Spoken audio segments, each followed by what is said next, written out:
تم الكشف عن المزيد من الوثائق السرية للحكومة الصينية الصادرة بخصوص منطقة شينجيانغ ذاتية الحكم لقومية الإيغور تركستان الشرقية، والتي تتحدث عن الخطط التي تقوم بها الحكومة لفرض مزيد من السيطرة على الإيغور، بحيث تبنت الحكومة الصينية سياسة إعادة النظر، واستخدمت مرة أخرى ذريعة مكافحة الإرهاب لتبرير أعمالها ضد الإيغور.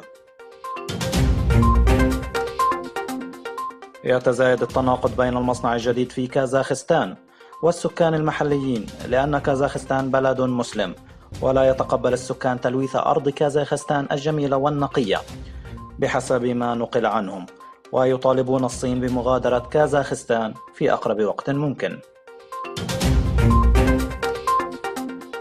إغلاق القناة التلفزيونية الإسلامية قرطبة التي تم افتتاحها في إسبانيا قبل 7 سنوات لأسباب اقتصادية ولقلة عدد المتابعين.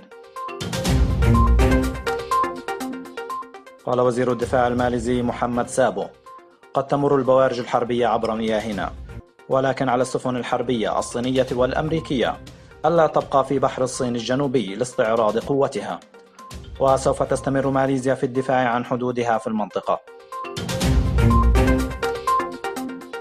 تلقت باكستان قرضا من الصين بقيمة $1,000,000,000 أمريكي بسبب قلة احتياطاتها من النقد الأجنبي، ووفقا للتقارير ستتفاوض باكستان مع صندوق النقد الدولي للحصول على قروض بسبب ضعف وضعها المالي. وبلغ احتياطي باكستان من العملات الأجنبية في العام الماضي 16.4 مليار دولار أمريكي، وانخفض هذا العام إلى 9.66 مليار دولار أمريكي.